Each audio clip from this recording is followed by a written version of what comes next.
it's a long road from Amistad to Toho. Doesn't matter which way you go, the miles are all the same. But when you finally get there, and when you pull the cover off. Hi, Steve Von Brand here for the Bass College. We're down here at Noxontown Lake. I'm here with Ryan Corsiato, and we're going to be working some buzz baits here, assassinator buzz baits real quick, just for the first 30 or 40 minutes. Then we're going to go up and start flipping all the laydowns with the new LP custom swim jigs and prototypes. We've got several new prototype colors that we're going to be trying out here today with Grande Bass Mega Claws trailers that we've modified just a little bit, and we're going to see what happens. So hopefully it'll work out real well. We've only got about 5 hours today, but we should be able to catch something. And then, oh, fish striking down by the dam. We'll see you guys in a minute.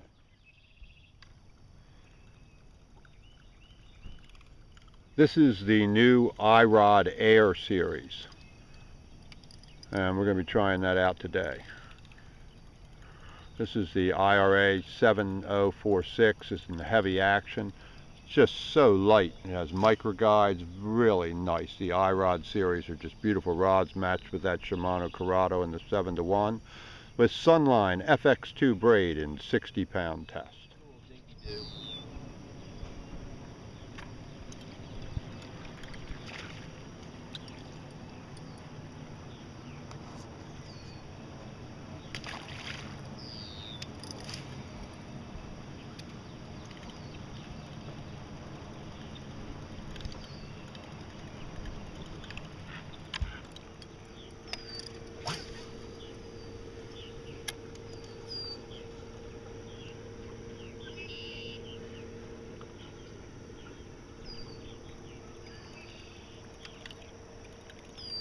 Now, we had a couple of the young members, the kids on the site, were saying they're using a 7-to-1 and a 7-foot rod, but he couldn't keep the buzzbait up on the surface. And I was explaining, you notice how that buzzbait's on the surface the second it hits the water. I mean, now tell them how you do that. How do you make that buzzbait, you know, work like that so the second it hits the water? The second it hits the water, you gotta stop it and immediately start cranking it over.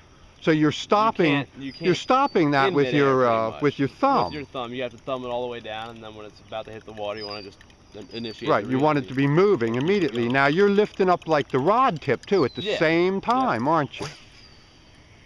Stop it, crank, right away. Because if you let it sink, like it's gonna be fishing like a spinnerbait, pretty much. Right. And there's no point in that.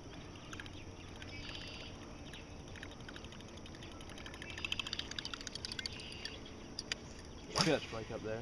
There's a huge strike up by the pads. Now there's a lot of shad in Noxontown. So the fish get bigger and they school up in the spring. That's why you get all those fish schooling up in the spring in the upper end, because there's just billions of shad in here.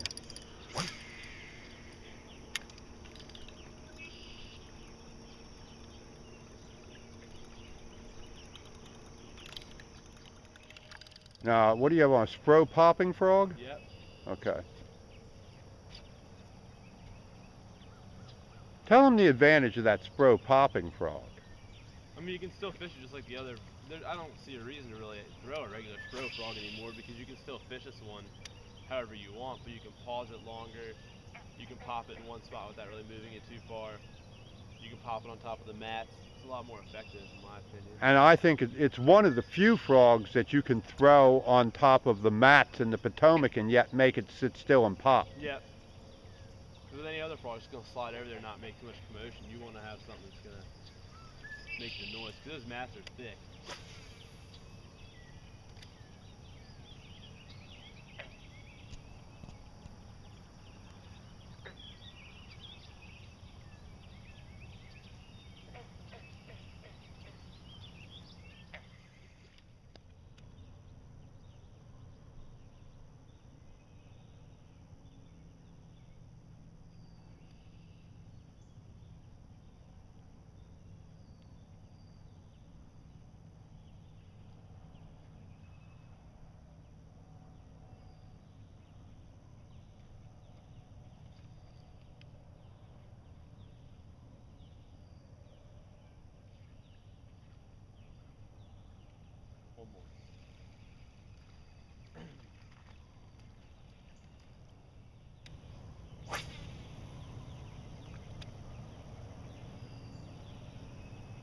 go. Assassinator buzzbait. Not a giant by any means, but nice fat. See how they all fatten the bellies at Noxontown because of all the shad? That's what does it. When you got all those shad in the lake. Now Ryan had already flipped in here with the jig, and I threw the buzzbait in. Bang, you hit it right away. See, that just shows you some fish are just buzzbait fish, some fish are jig fish, but generally you're going to get the bigger fish on that jig, not the buzzbait.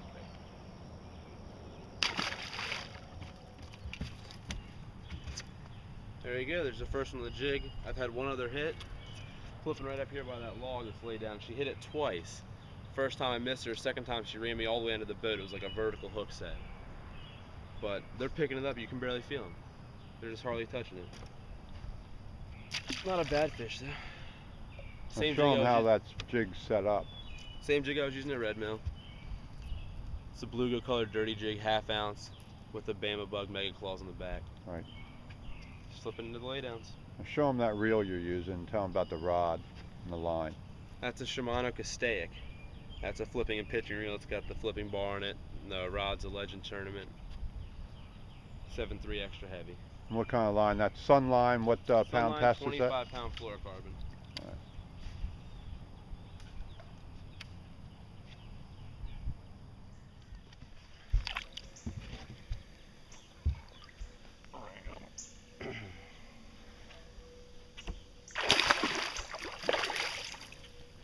That's big. I need this.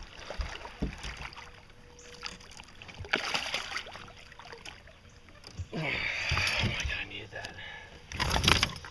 Tell them what just happened to me while you're taking that off. Steve was just swimming his jig back and had one probably bigger than this come up after his jig. But that's a good. There you go. Steve was literally talking, we're fishing this laydown right here. She says he just had one a couple weeks ago, 4.5 pounds out of there. I flip it in and right away, first pitch. Nice belly on her. It's a solid fish. Yeah.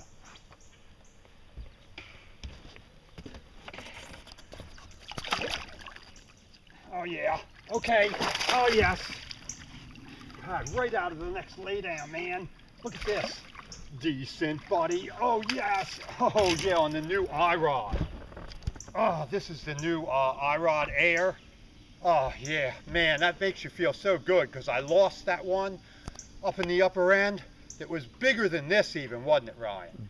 Came right. A good 2 pounds bigger. Yeah, I mean, I waked the swim bait, and you could see the whole fish, and he took it. I waited a second, set the hook, came right out of his mouth. Ripped one of the tentacles off the grinding bass. That's nice, though. This is much better. All right, let's get this one in. We got to get out of here.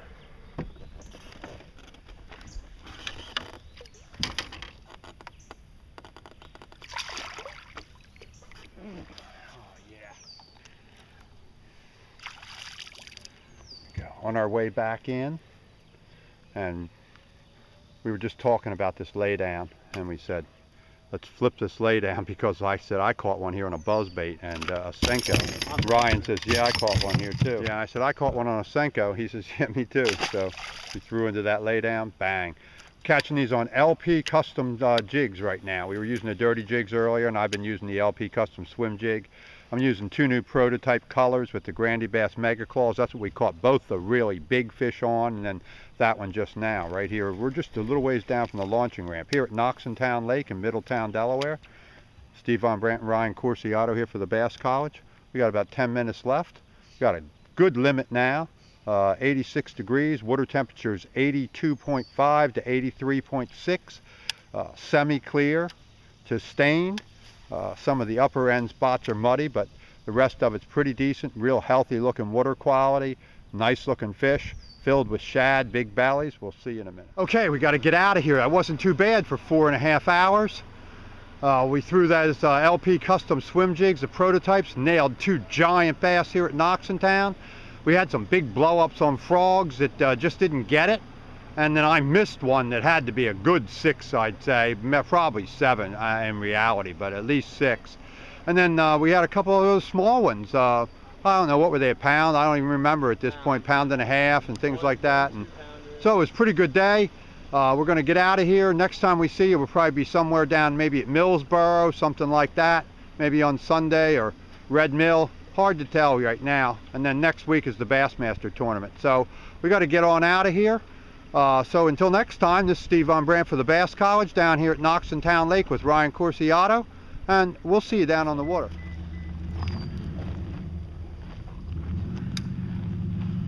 All right, we put out some business cards, talked to some guys about the site. Now we're going to get out of here, take Ryan's truck in to have a lift kit put on it, take my small boat in tomorrow and have new leaf springs put on, and we'll see you next time.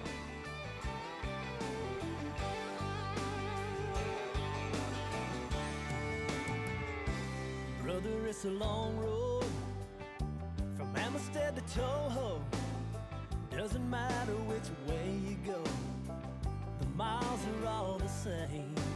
But when you finally get there, and when you pull the cover off, then it's time to get a little bit lost out on the lake. Gonna back this boat